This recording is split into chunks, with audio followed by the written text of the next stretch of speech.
Senior నటి why విజయ గారి గురించి 2 దశాబ్దాల క్రితం వారికి పరిచయం అక్కర్లేని పేరు.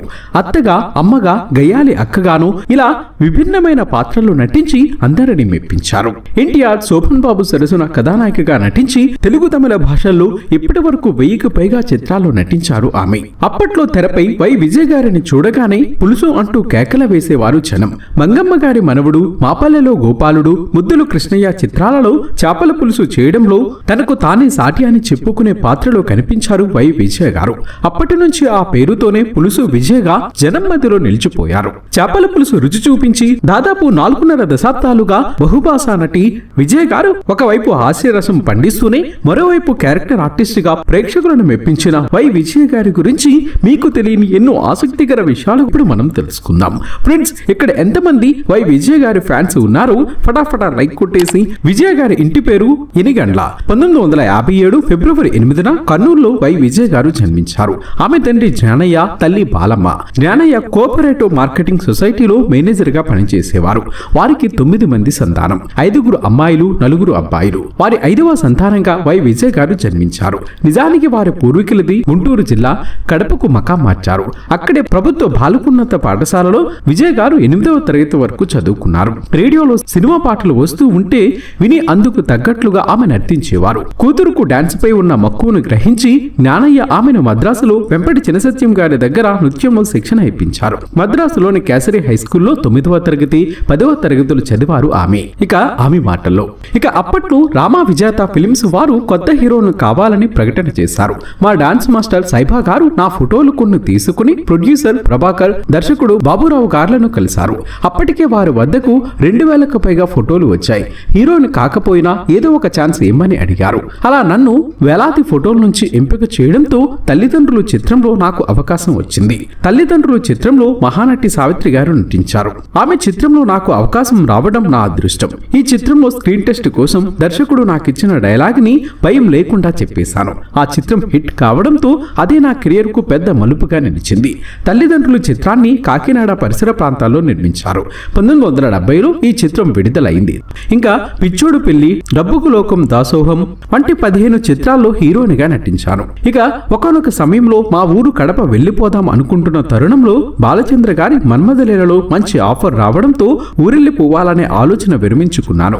కమల్ హాసన్ గారి సరసన మేజర్ రోల్ చేశాను. ఇందులో 25 పాటలుంటాయి. అందులో hello my dear wrong number అనే పాట సూపర్ హిట్. ముందు తమిళంలో తీశారు, తర్వాత తెలుగు, మలయాళంలోకి డబ్ చేశారు. ఈ సినిమాతో నా కెరియర్ గొప్ప మలుపు తిరిగింది. ఇక లక్కే లక్కు, వెనక్కి తిరిగి చూసుకోలేదు, జయప్రద, హలం తదితరులు ఈ చిత్రంలో నటించారు. ఇలా 1980 వరకు చాలా బిజీగా ఎన్నో చిత్రాల్లో నటించాను. హిందీలో కిషోర్ కుమార్ తో పాటు చల్తీ కా నామ్ జిందగీలో మేజర్ రోల్ చేశాను. ఆ చిత్రం బాగా ఆడింది. మన్వాసనే అనే చిత్రం ద్వారా నేను తమిళ చిత్ర పరిశ్రమలోకి 1983లో రీఎంట్రీ ఇచ్చాను. ఇది ఉత్తమ చిత్రంగా ఎంపికై దీనికి ఫిలింఫేర్ అవార్డు కూడా లభించింది. భారతీరాజా దర్శకత్వంలో విడుదలైన ఈ చిత్రంలో నాతో పాటు పాండ్యన్, రేవతి, శ్రీలత తదితరులు నటించారు. తెలుగులో కోడి రామకృష్ణ గారి దర్శకత్వంలో మంగమ్మ గారి మనవుడిగా ఈ చిత్రాన్ని రీమేక్ చేశారు. ఇది హిట్ చిత్రం. అలా ఏడాది గ్యాప్ తర్వాత ఈ చిత్రంతో తిరిగి తెలుగులో రీఎంట్రీ ఇచ్చాను. ఈ చిత్రంలో నా పాత్ర సూపర్ హిట్ కావడంతో తెలుగులో ఇక వరుసగా ఆఫర్లు రావడం మొదలైంది.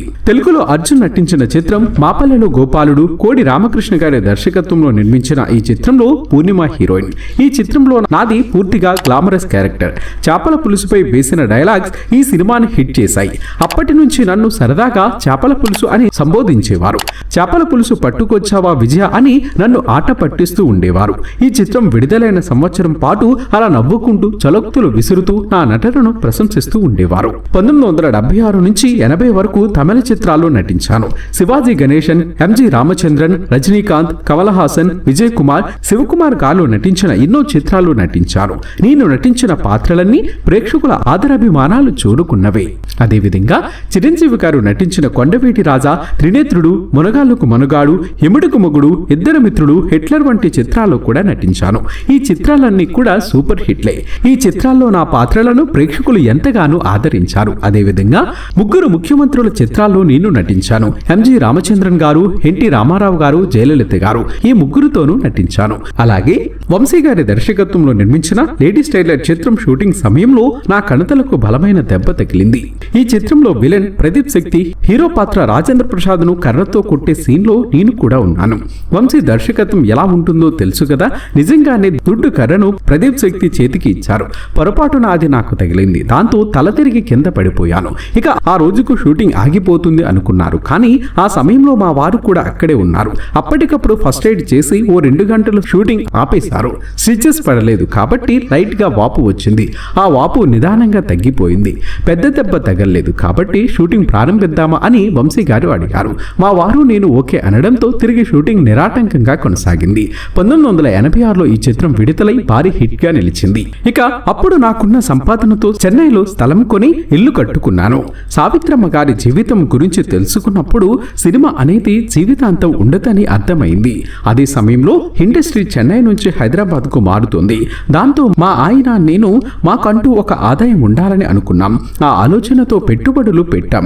దేవుడు దయవల్ల మాకున్న దానిలో మేము ఆనందంగా జీవిస్తూ ఉన్నాం. మరో విషయం ఏంటి అంటే ఆర్థికంగా నేను ఈ స్థాయిలో ఉన్నాను అంటే ఒక రకంగా నటి విజయశాంతి గారు ఓ కారణం. మేమిద్దరం కలిసి సినిమాలు చేసే రోజుల్లో షూట్ నుంచి ఏమాత్రం ఖాళీ దొరికినా కాసేపు సరదాగా కూర్చుని కబుర్లు చెప్పుకునే వాళ్ళం. అలా ఓసారి తను పెట్టుబడుల విషయంపై మాట్లాడారు. ఆమె ఇచ్చిన ఆలోచనతో మేము తాంజావూరులో ఒక కళ్యాణ మండపం కాంప్లెక్స్ కట్టాం. ఇప్పుడు వాటి నుంచి వచ్చే ఆదాయంతో సంతోషంగా జీవిస్తూ ఉన్నాం అని విజయ్ గారు వివరించారు. నాకు జనవరి 27వ తేదీ 1985లో వివాహం జరిగింది. మా వారి పేరు అమలనాథన్. ఈయన కడపలోని saint Joseph college principal correspondent గా వ్యవహరించారు. ఇక మాకు ఏకైక సంతానం అమ్మాయి అనుష్య. గారాలపట్టి ఇంజనీరింగ్ చదివింది. వారి నాన్నలాగే చదువంటే నా కూతురుకు మహా ఇష్టం. మా అమ్మాయి డ్రాయింగ్ బాగా వేస్తుంది. ఇక ఈ మధ్యనే అమ్మాయికి పెళ్లి చేసేశాం. అల్లుడి పేరు రాయ్ ఆంటోనీ. అలాగే వీరికి ఒక బాబు మనవడు రూబెన్ కూడా ఉన్నాడు అంటూ ఇలా ఎన్నో విషయాలను వై విజయ్ గారు గతంలో ఒక ఇంటర్వ్యూలో చెప్పుకొచ్చారు. వై విజయ్ గారు కొన్ని సినిమాలలో హాస్యాన్ని, మరికొన్నింటిలో వ్యాంపుగాను, ఇంకొన్నింటిలో గయ్యాలుగాను నటించి మురిపించారు. మయూరి, ప్రతిఘటన, అన్వేషణ, ప్రేమించు పిల్లాడు, రేపటి పౌరులు, మగధీరుడు, లేడీస్ టైలర్, అగ్నిపుత్రుడు, అల్లరి కృష్ణయ్య, సంకీర్తన, బలేమొగుడు, దొంగకోళ్లు, స్టేషన్ మాస్టర్, కలియుగ పాండవులు, ఏప్రిల్ 1 విడుదల, స్వాతిముత్యం, ఇమిడుకుమగుడు, నిప్పురవ్వ, సాహస సామ్రాట్, అమ్మోరు, గులాబీ, రాజా, F2, F3 చిత్రాల్లో కూడా నటించి ఆకట్టుకున్నారు. అంతేకాకుండా పలు సీరియల్స్ లో కూడా నటించారు. ఏది ఏమైనా వై విజయ్ గారు ఇలానే నిండు నూరేళ్లు ఆరోగ్యంగా ఉంటూ మరిన్ని సినిమాలు, సీరియల్స్ లో నటించి అలరించాలని మనము మనసారా కోరుకుందాం. మరి ఆమె నటన మీకు ఇష్టమైతే ఈ వీడియోను తప్పక లైక్ చేయండి ఫ్రెండ్స్. మేము చేసే ప్రతి వీడియో వెనుక చాలా కష్టం ఉంటుంది. ఆ కష్టానికి మీరిచ్చే ప్రతిఫలం ఒక లైక్ కొట్టి సబ్స్క్రైబ్ చేసుకోవటమే. చేస్తారు కదా ఫ్రెండ్స్.